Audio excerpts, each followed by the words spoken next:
I'm nearly 31 now, and I've been kind of like, rehearsing,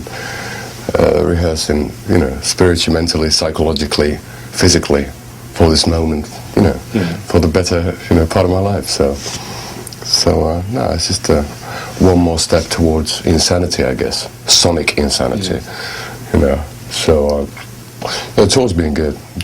Besides Linde's bleeding. Yeah. It's so funny, actually, on the internet, there's like a lot of rumors that he's like a, full-blown cocaine meth addict or whatever, but we were just laughing our asses off because of that. But no, everything's good. It's just, it's been very, very different for the band, at least for me, because it's the first tour, a long tour I've been doing sober. So that's a big difference, and it also, has mellowed the rest of the guys out a lot as well, so we're not partying that much, rather concentrating on music. So I guess that's our only chance, there's always better parties, there's always people who can drink more, but there's not a single person on earth who can play love metal better than us. So I guess that's our forte, and we should concentrate on that rather than on the, the other activities.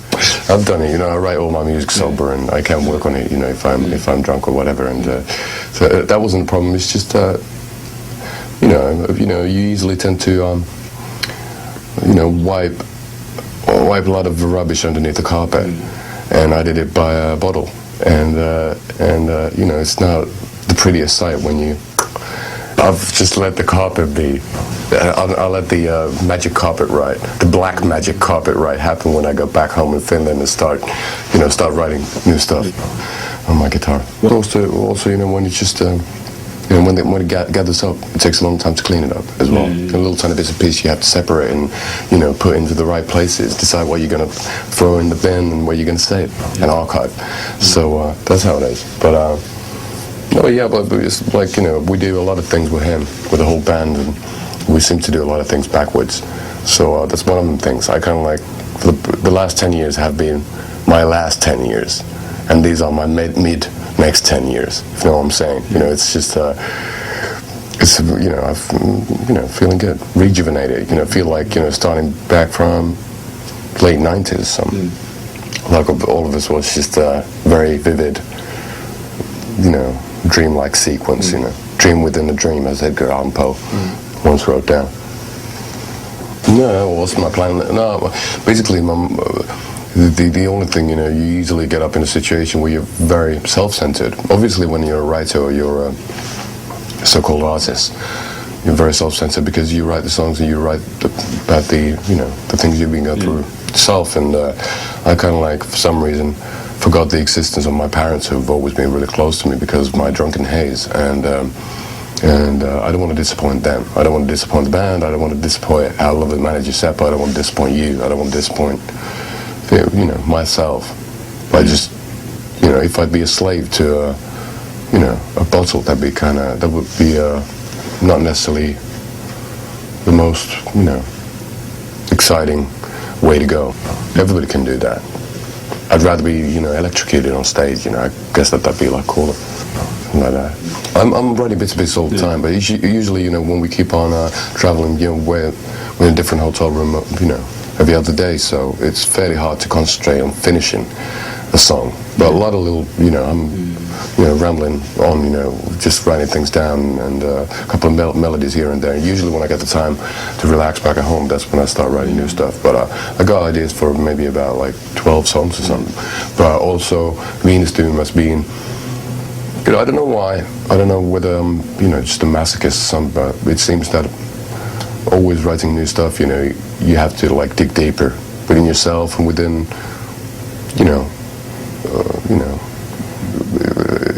have stronger lenses to look through, at the stuff underneath the carpet. So I'm afraid to go there, So it'll take me a while, just to, go back into the stuff because I'm really addicted to music. And I just want to give myself the space, which is I need time off to be really taken away by music again, and especially being sober, because what I used to do was I get so into it, 10 hours, 12 hours just pass, and I couldn't sleep after it because all the melodies, everything starts, playing in my head, and And what I do is to go to a pub, talk about the weather, and down a few pints to calm myself down. So that's something, I don't want to do now. So it's going to be a very intriguing thing. Because now, for the first time after 99, I'm starting to work in my sleep as well.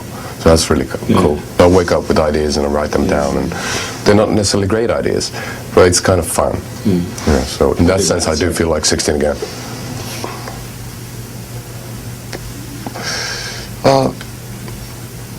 Well, I'm thinking about it like an itch that never goes away. It's just something, or an itch you can't scratch, as they say. Well, so obviously it has something to do with the relationship I was in, and it's relationship is very easy to end when there's like a big negative reason to do it. But when you're kind of like on the verge, you're dancing on the razor's edge, and there's a lot of positive and a lot of negative things, and it's hard to balance all those things. That's what makes it complicated for me, at least. In that particular song, it seems that through all the negativity in the relationship we had, we were sleepwalking past hope, because we had a lot of hope and we had a lot of similarities and a lot of things we could have worked on, but us being stupid young people who are fairly young, that had too much their own shit underneath the carpet that should have been cleaned out before. Start with a clean plate, clean slate, and I don't know. It's a very universal thing. Relationships are tough. That's what it's all about. And it's just, it's about when do you really want to let go?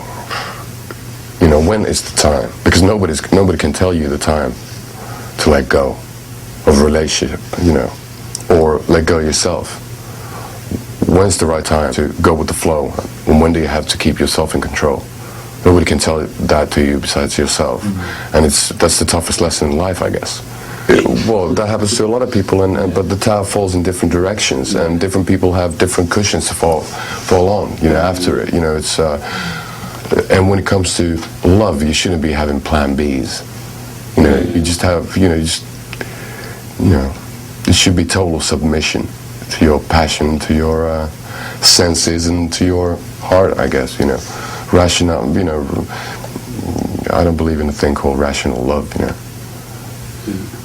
But, it's, so in a way, it's like, singing that song takes me back to the situation, and also it makes me ponder about future, what kind of decisions I'm going to make, because I'm a really indecisive bastard.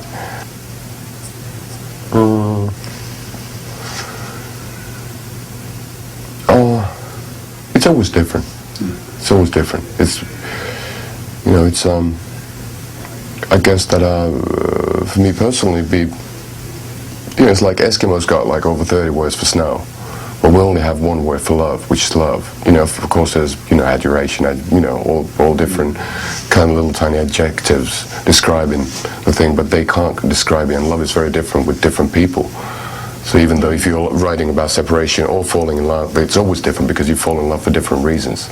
And it's always, and that makes it interesting when it is a new combination for yourself, and you always feel, a kid, very giddy, when it starts and overwhelms you. And that's beautiful. That's why I write the songs, because I can't put that stuff down into mere words.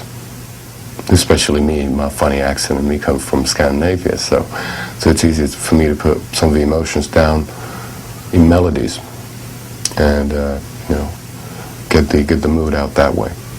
Very often it seems that a lot of people find themselves in a tough spot, and when it's a matter of love and death, it's just when you really have to make big decisions, at least for yourself, you feel that you're on the verge of losing it or gaining it, or I think that makes life worth living for, right? Makes it challenging, and makes it, well, that's the only thing that keeps me going, at least. So, who's that? Yeah, well, the Office thing, I heard about it for the first time. I'm not big on myths, but or mythology in general. But one Finnish director asked me to write something for his film about like 4 years ago, and the film's called Honey Babe, and they actually ended up using one of hymn songs and the end titles. And it's got like the story of Orpheus is the main theme. A guy falling head over heels for a lady, and the lady, for one reason or the other, going to the depths of hell, and the guy being so desperate that he realizes he needs to do whatever he can, even lose himself in the process of saving her. And that's what love is all about. Just losing yourself and letting all go just for that little hope for a smile. And then he goes for it, and because of his extremely, his extreme talent, musical talent, he plays his song so well that the masters of hell start weeping and appreciate the song so much that they say that, "Yeah, Orpheus, take the chick and run, but never look back. Don't look back when you're climbing out of hell." And that's the thing in the myth, that's been speculated, why Orpheus looks back. Is it just a curiosity that killed the cat? Is it, what is it all about? Why he had to look back, so he lost his life forever? Did he actually do that for an artistic purpose? To be eternally suffering and to be able to play songs that make the whole earth, all the living creatures in it, weep? Just in search of, the kind of like creative depression everybody seems to be talking about when it comes to artistry. So it's hard to tell. It's hard to tell. Well, basically that's what Orpheus did afterwards. He kept on playing, and met a few other chicks, and he wasn't interested. But the chicks were so turned on by the music he played that they, in a sexual frenzy, ripped him apart physically, and that's a good way to go. Maybe we should try to get a couple of groupies to do that to us. That'd be kind of a weird, sexy ending. But yeah, the heads. Yeah, well, I think that there's different variations of the story, but they physically rip all the limbs out, and it was just the torso and the arms separate, and the head was floating about in the river, and he ended up in the Isle of Lesbos, I guess, where the term lesbian came from.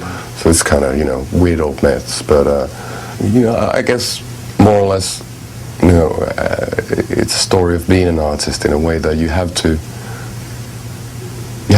or you're born that way, that you want to lose yourself entirely what you do, and you're willing, for one single successful note, you're willing to give up everything for that particular moment in time, just to be able to be reborn through a note, or through a line of words, or and the search for that can be extremely haunting for a lot of people. And I guess that's one of the reasons that a lot of people end up being mentally ill, or end up committing suicides, or doing way too many drugs or alcohol or whatever, just to numb the sensitivity that comes with being an artist. Because you have to keep your ears and your eyes open, all your senses open to all the possible stuff that goes around you. You're like a sponge sucking in all the possible information, and then when you're filled with that, it just bleeds out of you, and hopefully bleeds out in a way that it can be a cathartic process for the artist, and then it can be hopefully very cathartic for the person who sees or hears the piece of art. And it's not something you're trying to do, it's something you have to do to be able to exist, I guess. That's the reason why I do music. That's how I started. I didn't know how to cope with the world, and then I found an instrument, and through that I realized that I'm able to cope with the world and its evils a bit better through writing songs. and that keeps me safe. That's the comforting part, and it's worked for me since I've been maybe. I wrote my first song after my big heartbreak when I was about 13 years old. So it's been nearly 20 years I've been writing that stuff. So yeah, I wouldn't exist without that little piece of wood there, which is incredibly interesting in a way. Well, I guess to a certain extent, it's also, everybody is an artist in a way, and everybody's got their story. Everybody is a living, breathing, piece of art. Everybody's got great stories. Everybody, and it is the way of the world to a certain extent. You have to be, if you decide to have kids or whatever, you have to make sacrifices. You can't do. Life's about compromises at the end of the day. But as little you can, compromise, the better. That's Charles Baudelaire. That's Charles Bukowski. That's a Finnish writer called Timo Mukka. His stuff's never been translated. But he's a guy who used to live in the middle of the woods in Lapland in Finland, and he lived only 29 years. He looked like 60 when he died. I don't know. There's stories about him being a crazy alcoholic, just downing bottles and bottles of vodka and just writing in a manic frenzy. But he also had a family, and I heard that he was a great father. And he was a visual artist as well, and he wrote about, the life in little tiny towns and villages in Finland. They're very extremely sexual and very depressing, but he, very, very few writers write down their thoughts as they really are. Yeah. You can tell when you read somebody, and you can actually tell that it's not, he hasn't been editing himself to be more appreciated in literary circles in a way. I'm not saying that it's dumbed down. I'm saying that you can instantly see the flow, but that is a flow, and the brush strokes get heavier by the end of a sentence, or they don't, or lighter, and that's how he wrote. And he's just one of my idols in a way of being being a father, good father, and supporter of the family, and then still living a very passionate life and being able to get so much out of himself that makes life worth living for. So I guess it's one of the things that his stuff is so. It's so very Finnish, and not even Finnish, it's more Lappish. So the language is really hard to translate because there's a lot of words I don't get because it's old school, and it's like a lot of dialects that have very few people use. So it's very, very hard to get the whole vibe down. And I think that some of his work has been translated into, I guess, German or Swedish, but I don't know how well it would do in English. It's like, those like rural writers here in America, when you're writing about a certain very specific place, and you have to write it in a very certain specific way to get the actual mood of living in there. And nobody who's ever been there can get the entire right feel out of it. Well, I spent a couple of weeks actually in Lapland to write Venus Dune. So I rented a cabin in the middle of the woods, and just went there and ended up hooking up with all the local reindeer herders and listened to their stories and taking helicopter rides over the mountains, and wrote a few songs. I actually wrote the basic ideas for Sleepwalking Past Hope back in Lapland, and for Cyanide Sun as well. And I can hear the Lappish influence in those two tracks on Venus Dune, because for me they sound, what the right word for it would be, they sound really widescreen, like really cinematic, and really, there's like a big landscape behind the music. It's a very wide angle, and I'm really proud of those things. I can really hear the sound of the north. So I was thinking of maybe going back there for the next album. But it's people tend to keep very much to themselves. They're not very open. Not a lot of chit chat going around, and they're very honest in a way that there's no small talk, and they don't bullshit you. So let's say if I walk into a bar, a guy can walk up to me and say, "Are you a good guy?" If I say, yeah, I consider myself a fairly good guy, okay, in that case, just come along and sit down with us. So it's that direct. Yeah. There's no bull whatsoever.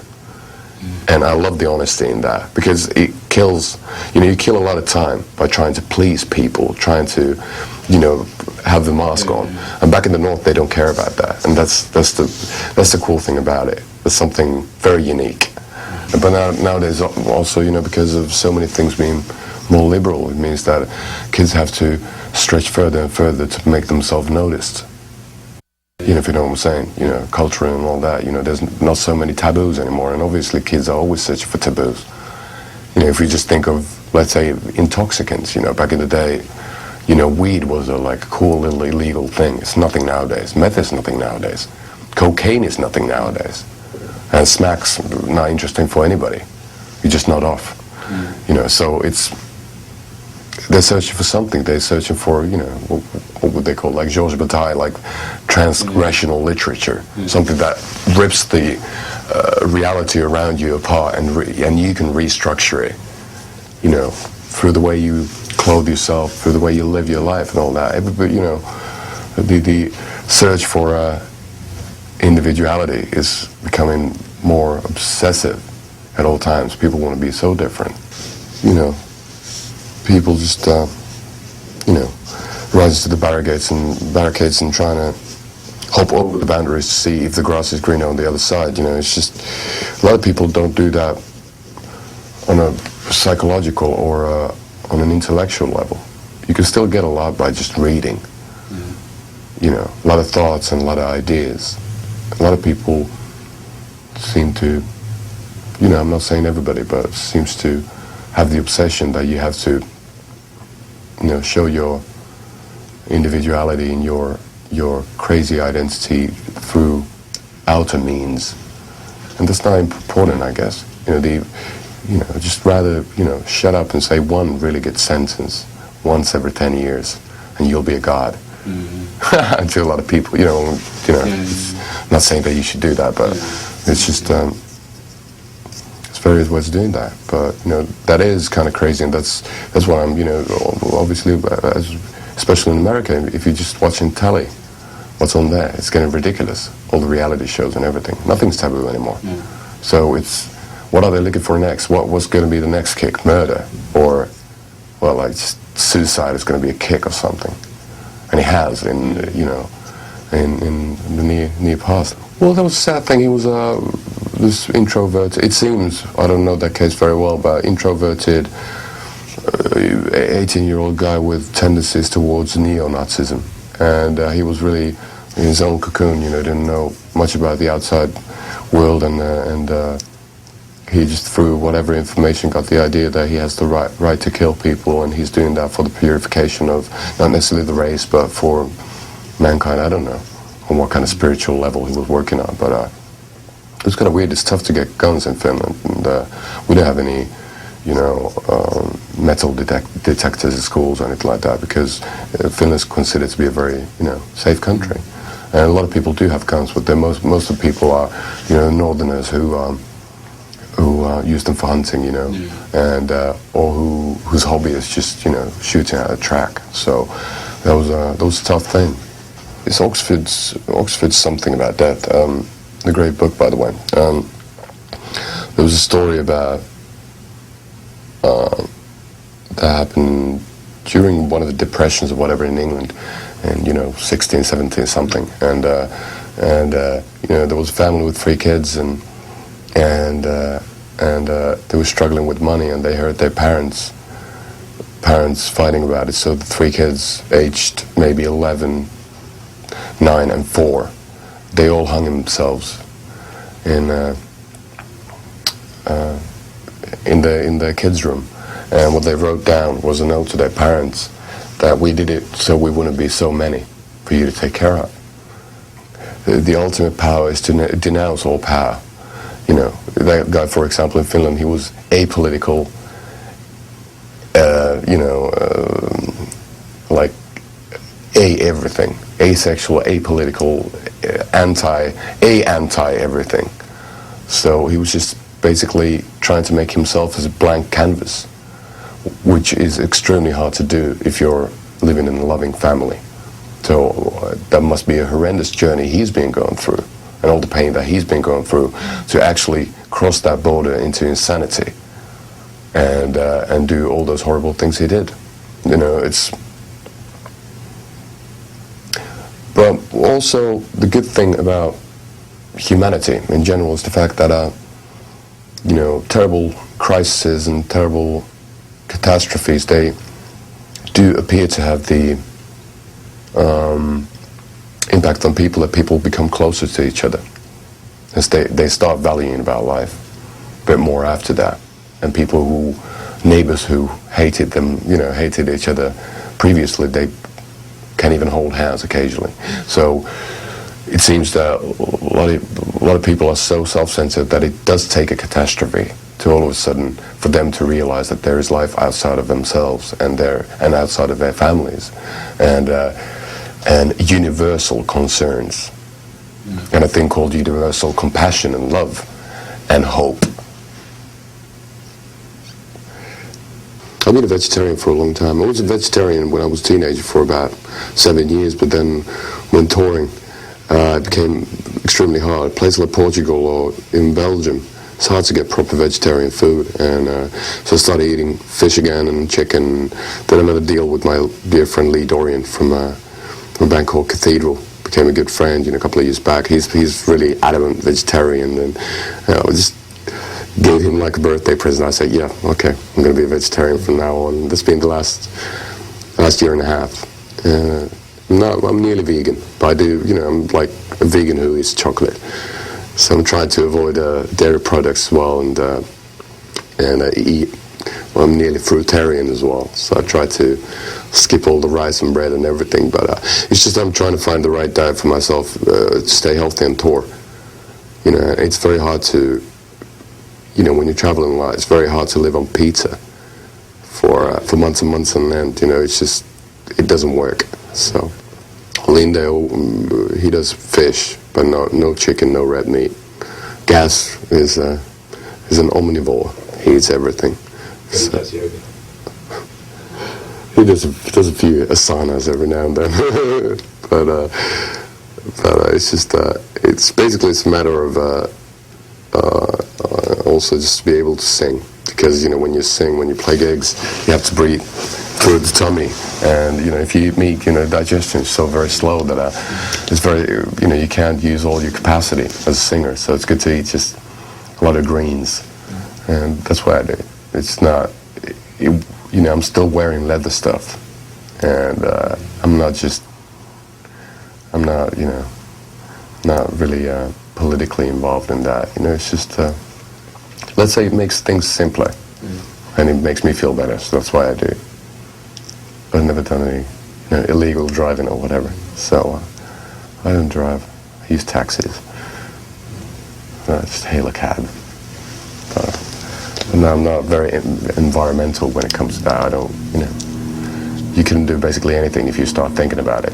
If you start thinking about all the stuff, you know, humanity is doing to the environment. It must be very hard for kids to learn who to trust and who not. But, you know, with all the information in the internet, and then just if you flick through different news channels, everybody's got a different take on the same story. It's like, who do you believe? And then all the urban legends floating about, all that stuff, you know. It wasn't like that back in the day. What is the dark side? Well, because, you know, let's say that if we grew up, let's say if we go to school and we learn about our history, let's say most of the most amazing art, visual art, has been done by very religious people.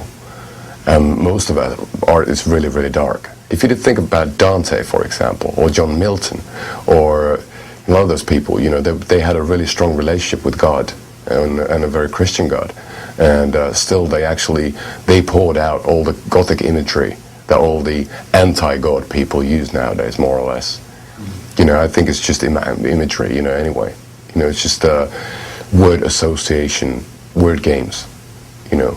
The word God means so different things to different people that it's nice to play around with them.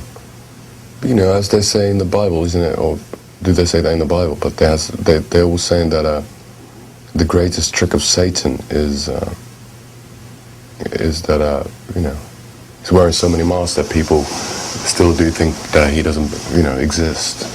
Maybe the God people are worshipping is the true evil. At least the Vatican is. When a religion is based around money, then it's not. It doesn't have anything with anything to do with spirituality. That's why I say what did Jesus do in the temple back in the day? And at the end of the day, one of the main sins is the main deadly sins is hatred and aggression. What did Jesus do? He became extremely agitated and extremely anxious, of the Pharisees, and he, nearly destroyed the church there. And then he was crucified for his sins, I guess, and ours. So it's a very complicated myth, the whole Bible, the Old Testament and the New, if you think of all those things. And I don't have an extremely,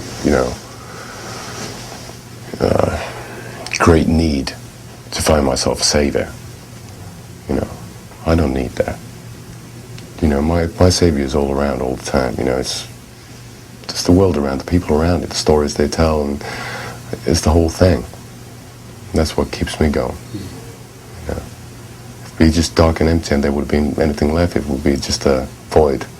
Then it'd be pretty miserable. But and the constant battle when we're talking about issues of morality, it's very interesting. As what you said about people pretending to be, God's disciples, doing very much the opposite that's taught in New Testament. But also then, there's the vengeful, hateful God of Old Testament. He was a tough guy as well, or was, or is. I don't know. Ville Valo was that's the book, and we had actually there's one old guy called Väinämöinen who played a lyre type of an instrument called kantele, and he sang songs and everybody listened. But he was the old wise man, and there's a lot of stories. There's like Hades, there's like Karen, the similar sort of like the river of death that you pass, and there's a lot of similarities, and my knowledge on early Finnish culture is very limited. It's a tiny country, nomadic country. I'm not sure, it's been mixed with Vikings, because we're not the true Vikings in that sense. Then there's a lot of Russian influence, I guess. But that's basically what that's what Christianity did. They came on over and they built on all of the old holy places. They built their churches upon, So it is a rape of the culture, in a certain sense. And imagine Pan, the great god Pan, that actually being Satan. And Santa Claus, joulupukki in Finnish, which means Christmas goat. That started from a tradition of actually like guys knocking the door like on Halloween, with wearing goat masks and just going in and ravaging the place. Pillaging, raping, and looting kind of a thing. Just being the rock and rollers without the music. And so there's a lot of weird cultural things, especially when it comes to Christian world. They took so many elements out of. But that's the thing for me. I don't fight against it. I find it fascinating how human mind and how the people have worked. It's like a piece of big art. Let's take that bit out of that culture. Let's take that and just create our own little clusterfuck. And just claim it that's the right way to go. You really need a lot of confidence, a lot of guidance, whatever guidance that is, to be able to actually, fairly successfully, to do that if you look at the world nowadays. Well, what's fascinating touring with this particular band and with these particular songs is that it seems that in each and every city where we're playing gig, people do appreciate different songs and different moods and different vibes. A bit more rock and roll energy type of a thing seems to, dig deeper into the collective psyche of a particular group. It's just weird, and that's kind of what makes it really interesting. You never know what's behind the, what's around the corner. So, and that's probably one of the reasons why we still keep on doing it. Because if it would be exactly, it would be just repetition, it'd be super boring for everybody included, especially the audience. So, everything's fairly good now. Everything's fairly good. It's the band's tight, but it's such a hard thing to get 5 people who spent most of the year living very close to each other, you know, nearly sharing bunks in a bus, and everybody knows each other, you know, throughout, inside out, and it's tough to get 5 people to work as one, work in unison, you know, when playing a gig, and then getting all the technical aspects right, then hopefully getting a lot of people, good attendance at the gig, and the sound right and everything like that. It's always a bit of a gamble, but that's, you know, that's one of the things that also makes it exciting, you know, because there's always weird stuff that can happen, and usually when the beautiful, you know, the perfect imperfection happens, you know, that's when everything is right. He's great. It's funny, you know, I've known Linda since I've been like 12, 13, and he's a very, you know, he's a very quiet, introverted character, but he's been opening up a lot, and you can actually hear all the emotion and the frustrations through his playing, you know, and he's changed as a musician a lot. You know, he used to be more introverted as a guitar player as well, and now he's kind of like liberated himself. I don't know why or how or, you know, what happened, but it's great to see that kind of a flower in bloom. Same with the rest of the guys, you know. Gas is still struggling a bit, but he'll get there. It takes that funny extra step you can't take yourself. It just happens naturally on a good gig, or it's just transformation that happens slowly, that you just immerse yourself, you know, totally lose yourself in the music so much that you do things that you never thought of, and you can't remember what you just did 2 seconds ago. That's a great thing. Yeah. So, you know, if I would be, you know, singing for Aerosmith, I'd be saying that that's very, you could compare that to making love. You know, the best thing is when you just lose yourself. You're like, what just happened? And when that happens, it's a great high. And that's probably one of the reasons that a lot of musos and writers, you know, try to, you know, run after that high with some intoxicants or whatever. But also, you know, I do have a bit of stage fright. Not too bad nowadays, but I used to have a bit of that. And when I started singing, that was the time when I still was a drummer and a bass player. So I was used to carrying something around with me. So that my crutches on stage were, you know, having a cigarette and having a bottle of red wine and a beer or something like that, because I felt naked without. So now still the cigarettes. We'll see when I cut down smoke and leave that, and what'll happen then. But no, it's just it's a collective push musically towards something. I don't know where it is, and it's just nice to be where we are musically at this particular moment. You know, it's just, you never know what to expect. There's also a tradition of people like, let's say, Jim Morrison. He didn't do a lot on stage. Everybody just remembers him doing the shamanistic dances or whatever. He did them like twice. Yeah. He was just clinging onto the mic and trying to get the story through. Yeah. So there's a different tradition in that sense. But Nick Cave, he's a great performer though. But I guess that when I was a bit younger, you thought that you have to do something. You have to learn the ropes or do the moves or do something, you know, to be able to be considered as a great performer or whatever. I guess that the most challenging thing is to lose yourself so completely in the music that you rather tell the story through the music than doing something pre-learned, doing like a Justin Timberlake routine. That's a different cup of tea. It's a different way of entertaining. Yeah. But if we would be able to at least get a, you know, tiny little percent of the people sucked into the mood of the music and really like overwhelm them with the music, that's the best thing, I guess. Especially nowadays, because there's always somebody who looks prettier or cooler, who's got a leaner body, who can do cool, you know, backflips or whatever like that on stage. We're not Jim Rose Circus. You know, they do their stuff extremely well, but what we're trying to do is to, you know, musically create that, you know, the sonic aura of something hopefully different that hasn't been done before.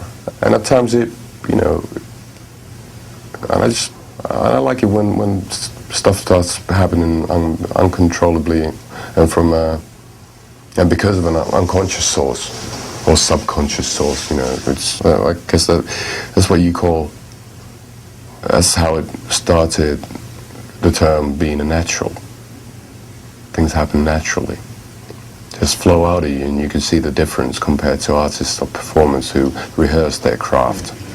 And you can do both, obviously, but I'm tend to steer away from theatrics. You know, if it does happen, you know, I don't know. It's something I don't think about too much of it, because I guess that, you know, singing itself is fairly demanding in this band, and getting everything right. And when I'm on stage, I don't think about myself. I think of the band and the sound of the band. That's also one of the reasons why I sing a lot of the times with my eyes closed, so I don't have any distractions of, let's say, pretty ladies or people waving at me or whatever. It's beautiful and it's nice to, but at times it takes you away from the mood of the song and the sentiment that's there to be brought forth. So I'm listening to everybody on the stage all the time, you know. So I'm like listening to an album I'm not a part of. I'm listening, you know, I'm just a puppet. I don't know, and the puppeteer is the whole collective, you know, consciousness of the band hymn, you know. So it's not that self-centered anymore. It was more when I was wasted on stage. It's funny that a lot of people who've never been to our gigs and maybe, you know, just seen a clip of a video or believe the rumors that were really satanic and driving the kids nuts, you know, they're the ones losing the whole thing. That, you know, at least when I'm looking at the audience from the stage, you know, a lot of them, people are smiling, they're singing along, and it's a cathartic experience for hopefully everybody. You're going through universal pain together, you know. Yeah. The pain of losing people around you, and the pain of growing up, and the pain of, as you grow up, learning that you actually don't know anything. And, you know, just, you know, the world becomes day by day a bit more complicated place. And it's basically good to know that you're not alone. And it was extremely interesting for me. I actually met somebody yesterday that she'd been talking to a couple of fans. She was a fan who did an interview, and some people said that, you know, listening to the music of him makes me not feel alone, makes me, help me through, you know, sleepless nights, you know, like thoughts of suicide, you know, what Nietzsche once said. But the funny thing about that is that that's exactly what music does to me. That's why I write it. I'm not alone when I write music, and it makes me help, you know, it makes me get through many sleepless nights, and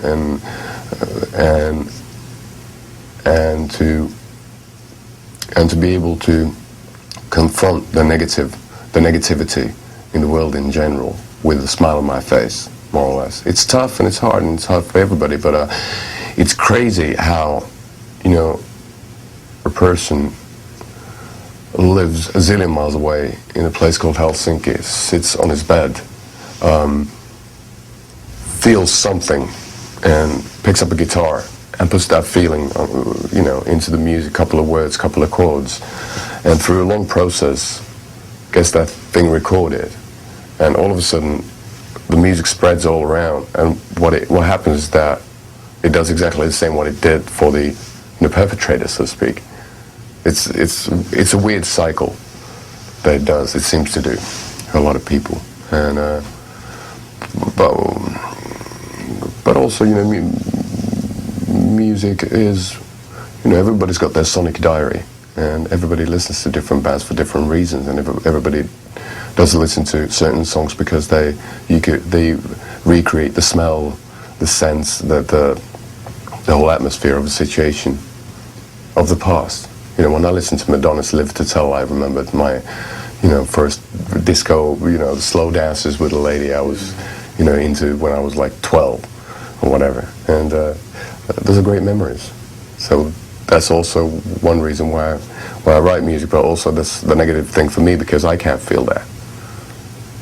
You know, I just feel the moment, the sentiment where I am at the moment where I'm writing it down, and at times it's painful, and at times it's rejuvenating. Hopefully both at the same time.